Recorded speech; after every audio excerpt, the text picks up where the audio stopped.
Howdy, it's Chris with Show Up Fitness. Today I'm going to start a monthly, maybe weekly video series, like a little book report. Remember we used to do those in elementary school or high school. I think it's great to share the knowledge of a book that you may be reading, whether it be fitness, nutrition, or leadership related. And the first book I'm going to start with is Extreme Ownership. This is by U.S. Navy SEALs Jocko, Willink, and Leif, Babin. Amazing book. I would say to date, quarter one, 2018, the best book I've read, hands down this year. Last year, without a doubt, it was Phil Knight's Shoe Dog. This is right up there with one of the best books I've ever read. And if you're a trainer, if you are in business or sales, if you're in science, there's application for everything. And so it talks about these SEALs and the SEAL Team Task Unit Bruiser, how they went through their battle of Ramadi, I believe that's how you say it. One of the hardest areas of combat in the whole Iraqi war, or the Afghanistan war. And so the book, I'm going to kind of go through the chapters, not one by one. I'm going to kind of summarize it, but I'm going to first start off on chapter 2. And what they do, it's really neat because they'll switch off back and forth with their experiences in war, being overseas. And so for chapter 2, they talk about no bad teams, only bad leaders. And they go through this scenario when they're observing the SEALs through this practice. And there's 6 boats that they, and I apologize if I mess up any of this lingo, but they have these boat crews, and there's going to be anywhere from 6 to 8 people per team, and they would do these obstacles. And time after time, this certain boat was winning. And there's a boat that was at the very end. And the disposition in their mindsets was extremely interesting to read about, where leader of boat 1, encouraging, helping out his crewmates. Team 6 kind of puts the blame on everyone else. And so a little experiment that they did was they switched the leaders. Everyone thought that not much is going to change. The guy going from the worst team to the best team, they're going to continue to win because it's all about the team. And then vice versa, the best leader, not much is going to happen. Much to everyone's surprise, the leader, that best leader, went to the worst team. That team started winning now. And then that team that was getting first place, they were still doing really well, but they were second. This kind of goes to show that there's no bad teams, only bad leaders. So they take that part of, or the experience that they encountered overseas, and they put it into practical aspect. And so the principle of everyday living. So here's the principle, and they're going to go through an example of how it's applicable to you and I. And the really neat part is the next portion is they go application to business. And so then they go over an example of a CEO who's talking about his team's not winning, and it's his team, it's the team.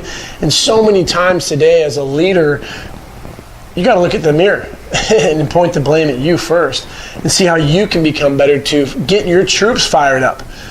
And I really just like how the whole book goes from experience of war, application and principle in life, and then business. So the next part that I'm going to read about that I really like to go over was some quotes.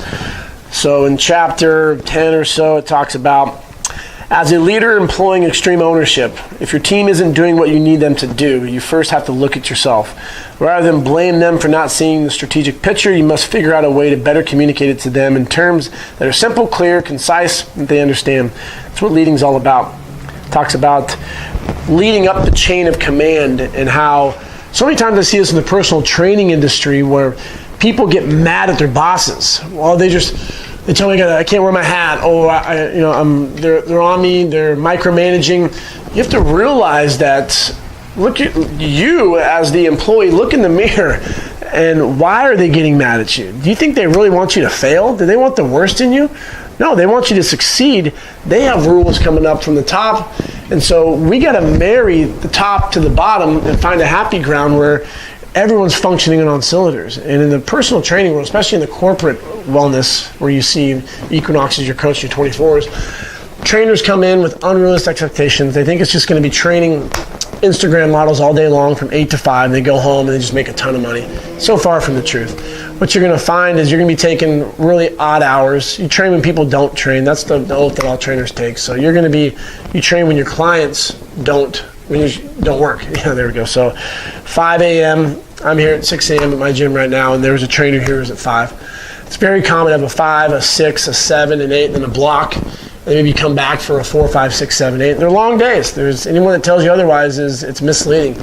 So they come in with these expectations, and then they aren't making that much money. They look at the management and say, oh, they're taking all my money.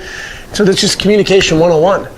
And so if there was some expectations set that the trainers, there's so much that they can learn and maintain a positive mindset, management can do better at explaining this to them. I think they'd find a huge gap, and we would fill that gap in the industry. Next portion that I really liked talking about, not being mind readers. So you can't expect them to be mind readers. And so Jocko comes in and he's a consultant for very large companies.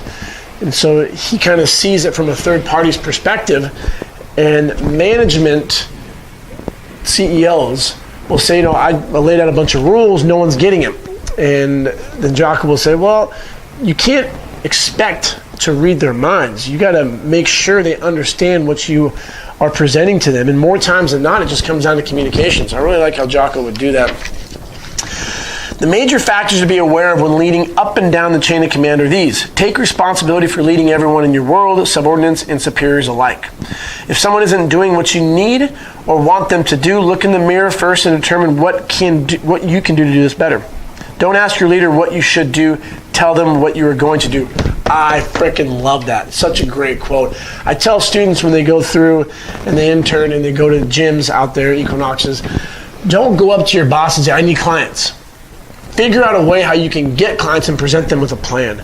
So what that might look like is I notice that there's no one occupying classroom A at 5:30 a.m. I wanted to offer a free class, postural analysis, movement screens, abs, booty work, whatever your specialty is. And I want to do a 30-minute little class, hoping to get some people to sign up. Here's what the flyer looks like. What do you think? As a manager, which I've been in that position, you'd be like, oh my gosh, I love you. You took so much work off my hand. Well, imagine a manager, a director, a PT. You have 40 trainers to look over. I know some managers at Equinox have 60. And then you have 60 trainers bitching and complaining about their daily lives, whatever it may be. And then they say, I need more clients. We know that. How do you get more clients? So if you are proactive and not reactive, the life of a trainer is awesome. I wouldn't want to be anywhere else. Another one I really liked. And this is actually going to be a good little read, so listen to this. And if this doesn't make you want to read this book's not for you. Discipline starts every day with the first alarm clock goes off in the morning. I learned in SEAL training that if I wanted any extra time to study the academic material we were given, prepare our room, my uniforms for inspection, or just stretch out aching muscles, I had to make that time because it did not exist on the written schedule. When I checked in my first SEAL team, that practice continued. If I wanted extra time to work on my gear, clean my weapons, study tactics or new technology, I needed to make that time. Got to show up. Waking up early was the first example I noticed in SEAL teams in which discipline was really the difference between being good and being exceptional. I saw it with some of the older, experienced SEALs. Those who were at work before everyone else were the ones who were considered the best operators. That meant that they had the best field craft, the most squared away gear, they were the best shots, and they were the most respected. It all tied into discipline. By discipline, I mean an intrinsic self-discipline, a matter of personal will. The best SEALs I worked with were invariably the most disciplined. They woke up early, they worked out every day, they studied tactics and technology, they practiced their craft. Some of them even went on, I like this part, some of them even went out on the town, drank, stayed up until the early hours of the morning, but they still woke up every day, maintained discipline at every level. And from this chapter, I wake up super early, anywhere from 4 to 5, but I'm guilty of getting into my comfort zone just as much as you are. And one of the things that Jocko challenged is wake up And if you get right out of bed, you win. If you wake up and you sit and you look at your phone and you go through Instagram, you lose. Have the discipline to get out of your comfort zone. When your alarm goes off, boom, get up, get the day going. And I was proud of myself today because I woke up, I turned right over and I do my little morning ritual of I film for Instagram the 15-second little passage that I have. And so basically today said, you're going to be awesome. And I woke up, got right out of bed, started my morning. And it was great because I felt better.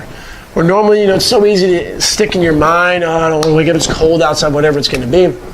But that was a cool little takeaway. And last but not least, Jocko goes over the dichotomy of leadership.